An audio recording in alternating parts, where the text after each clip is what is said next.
Good afternoon, and welcome to another episode of Mr. Bennett's History Minutes, or good morning to you, or good day, or whatever time of day it is, wherever you are. Today, I'm going to be discussing and then reading a little bit out of, and beginning a kind of a series within this series. I'll be reading a little bit out of and discussing this book. And this is one of the neatest things that I've ever added to my personal collection of stuff. I was very blessed to have been given this by a lady who was cleaning out some things here in Stanley County, and she was kind enough to find out that we got to talking, and she found out I was interested in old books, and she was like, "Well, I've got some old books that I don't want. If you would like them and you could use them in your classroom, you can have them." So I don't like to disclose people's names if they give me things necessarily, but I'm very grateful for this. And this is Random Sketches and Notes of European Travel in 1858 by Reverend John E. Edwards, A.M. Now, I've been doing some research and found out some stuff about this Edwards guy. I'm going to go to where we can present. We'll talk a little bit about him. But the book itself, before we get into that, it's in decent condition. It is starting to fall apart a little bit here. I've had this book for about a year and a half now. And on the inside of it, we find some information that tells us a little bit about who owns this book. You can see there towards the top, it says Joseph H. Bailey, Petersburg, Virginia. Down here below there, it's book number 13, or book B, I think. Let's see. Might be a B right there. Now, I'm not handling this with gloves. I was going to put some gloves on, but I looked up that when handling old books, as long as your hands are dry and clean, should be fine. Gloves can actually do more damage, according to what I found. So I'm just going to handle this very carefully.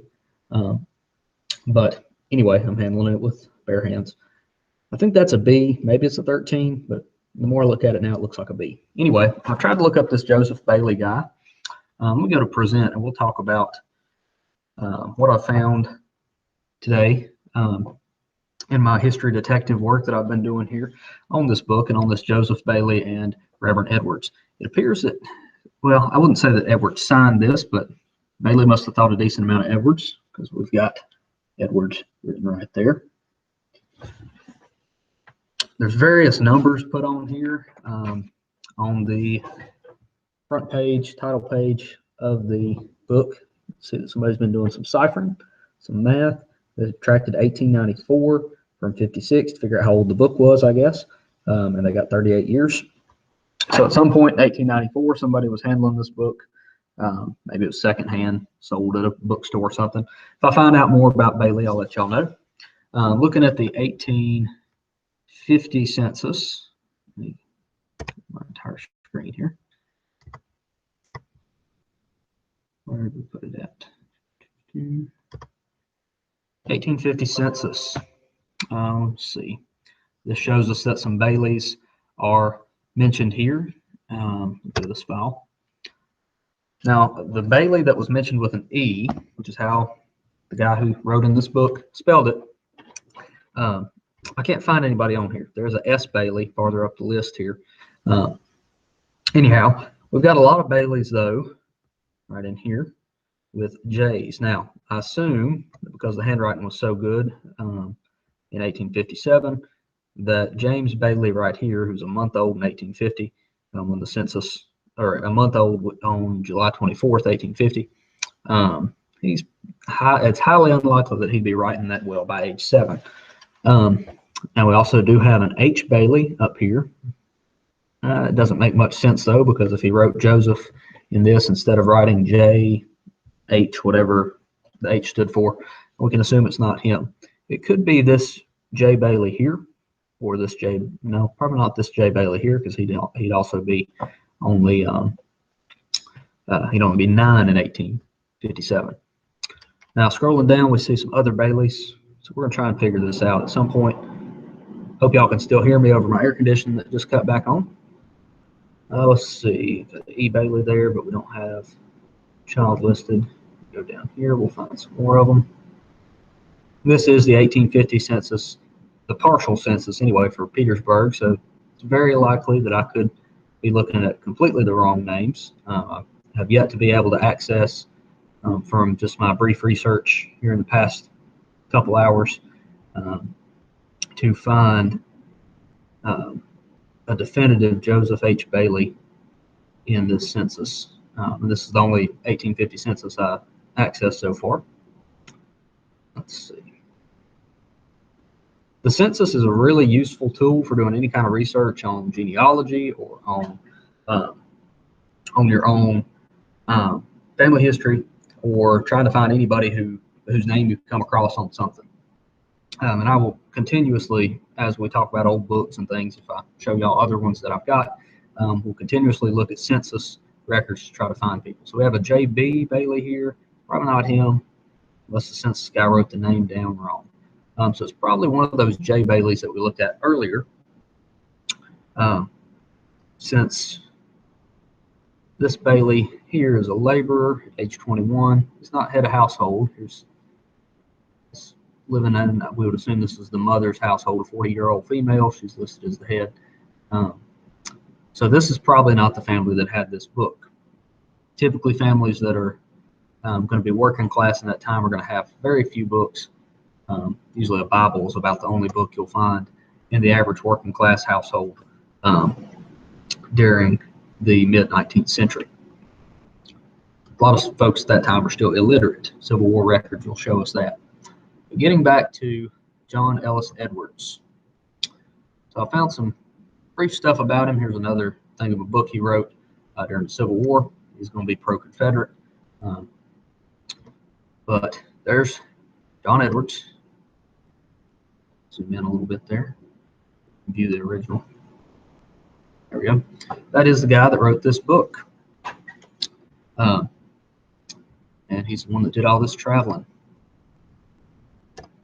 Reverend Edwards, born in Guilford County, North Carolina, just a little bit north of us here in Stanley, about 2 counties to the northeast. He's going to do most of his work in Virginia, according to what somebody put here on Find a Grave, another good source for looking at people and learning stuff about them here in the United States. Let's see, in 1834, he's licensed as Methodist Episcopal preacher, received honorary degrees of A.M., which is Master in Arts. It's backwards for some reason, but that's, let's see, where did I have my abbreviations that I found here? According to Americana Universal Reference Library, comprising the arts, Volume 1, A.M. stands for Artium Magister, or Master of Arts. So that's what Reverend Edwards had his degree in, and then he gets a doctorate of divinity from Randolph-Macon College. 1856, he goes to Europe, publishes this book, and then later in life, he's going to be an author of a biography of another preacher, John Wesley Childs, and of a small book that it's actually called The Wounded Soldier, written sometime during the Civil War. Got a transcript of that over here. When was it written? It's in the rare book. This is a transcription from the rare book in rare book thing in Chapel Hill. I don't have a year on it, what I'm seeing though. Anyhow, we can assume, well, we know for a fact it's certainly between 1861 and 1865, because in this, Edwards talks about our Southern Confederacy and all that. He refers to it with that kind of ownership that it's still a thing at that time. All right, so getting back to Edwards, he's going to write this in 1856 when he goes to Europe. As he's traveling, he's taking notes. Let's see, it's been selected by scholars, according to bookdepository.com, as being culturally important and is a part of the knowledge base of civilization as we know it. It's reproduced from the original artifact. This transcript is online here, it seems, or it's it's paperback. It's for sale here, $31. So pretty happy that I have the original copy here and an original copy here that we can go off of instead of a modern transcription of it. Let's see some other stuff on Ellis. According to historic sketches of the Beale and Edwards families and their descendants by Albert S. Edwards in 1880. So I think this was 1880. Let's see down here. Scroll down. Oh, no, I'm scrolling in the wrong spot. Hold on. One thing about Google Books is that, there we go. All right, so this is from this book. This was written in 1910. Anyway, let me get back here. Edwards. Go down just a little bit. Born in North Carolina, 1814, died in Lynchburg, Virginia, 1891. One of the most prominent divines in the Methodist Episcopal Church South, and ministered for 21 years in Richmond, Virginia. It was the privilege of the writer of this to hear that most holy man of God and bear witness of his eloquent, tender, and most beseeching words, which could not fail to affect his hearers. Not only was he a most impressive and forcible preacher, but also as an author. His several works, both historical and biographical, are most interesting. So Dr. Edwards is going to be pretty well thought of, and we have to remember this guy is going to be living in the Antebellum period. He's from some kind of upper class sort of family here. They're prominent. It even says here that this guy's father, this John Edwards, who was born in Virginia, 1755, is going to be prominent. He's going to have 23,000 acres of land. He's in the legislature for Kentucky. He's a delegate to cut off Kentucky from Virginia, 1785 to 88, and also in a convention to ratify the Constitution. Somehow he's going to end up in Guilford County. I don't know if this is fully correct. Let's see. Yep. So this genealogy that was done here in, where we at here? I found it here. Google Books. This genealogy is going to be incorrect because Ellis here is probably the grandson of this guy. Ellis was actually the son of Thomas and Susanna Edwards from Guilford County.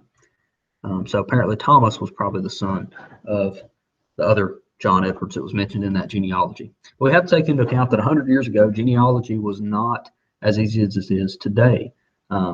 Tracking down family trees is so much easier thanks to what I'm using right here, the internet. It's a great source. A lot of people like to hate on the internet for,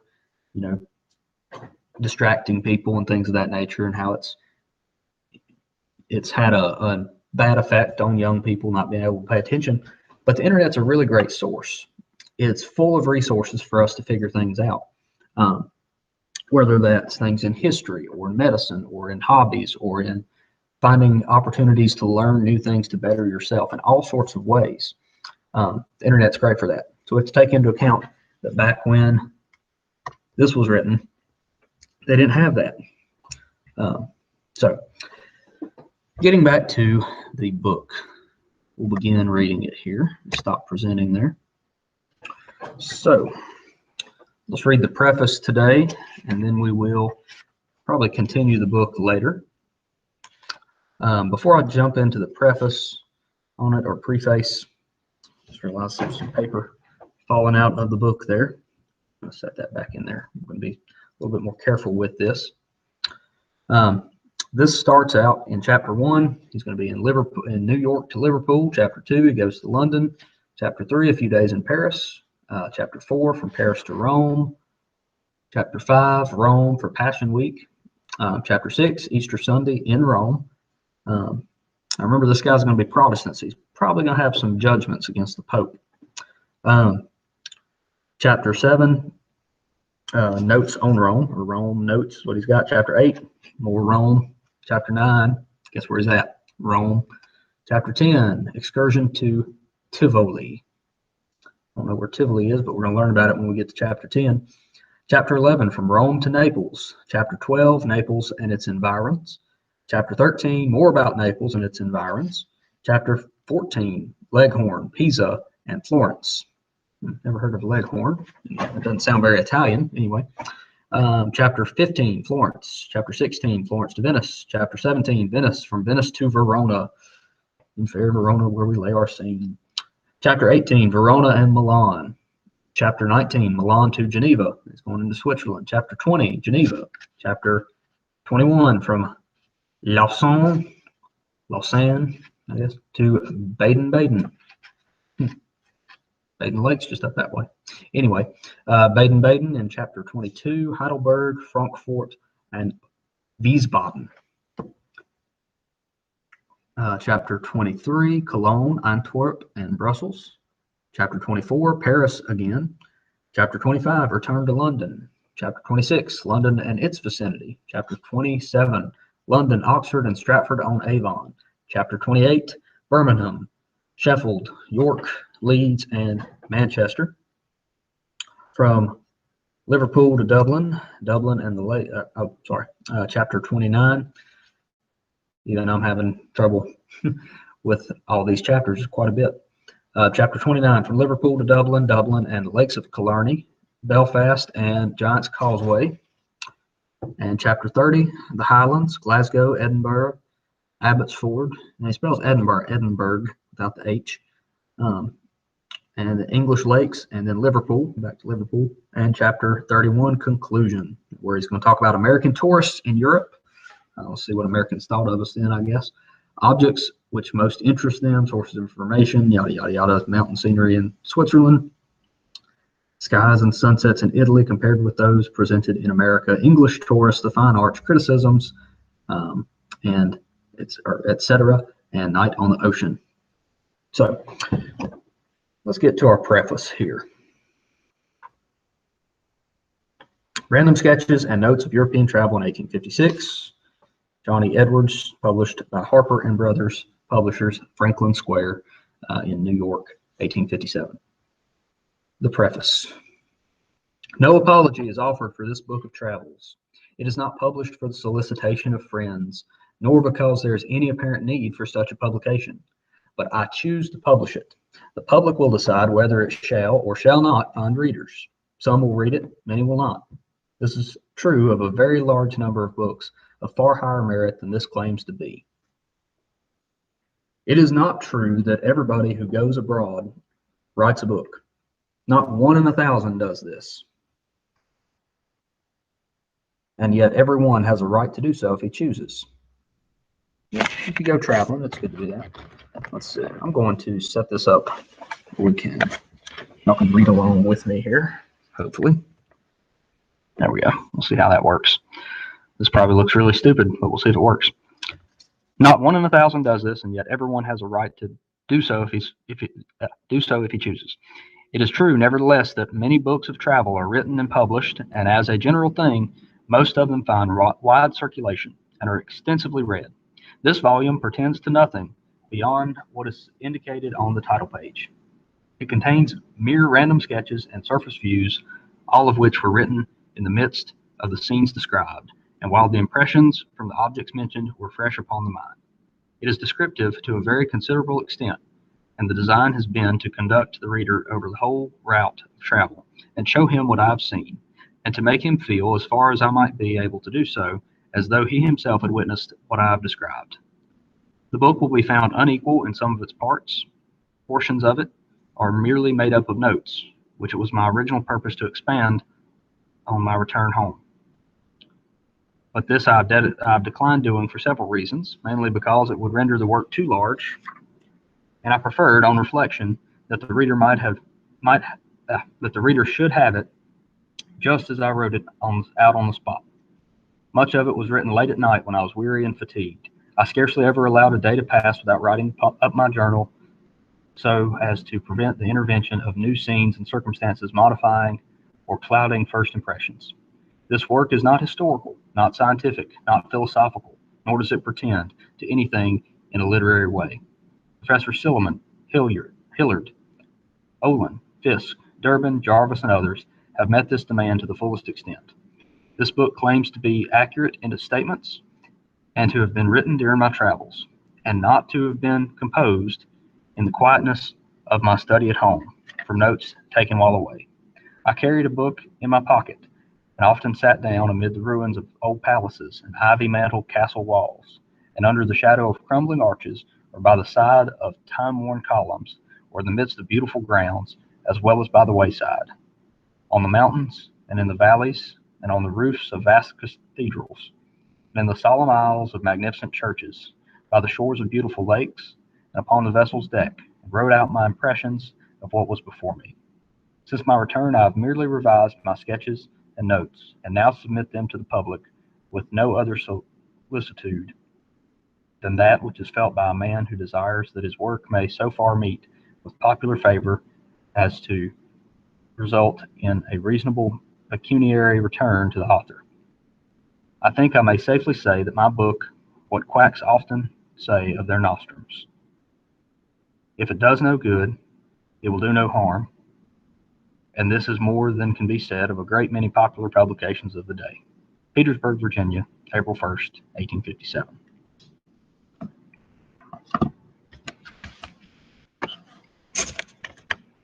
So we will continue this book probably tomorrow.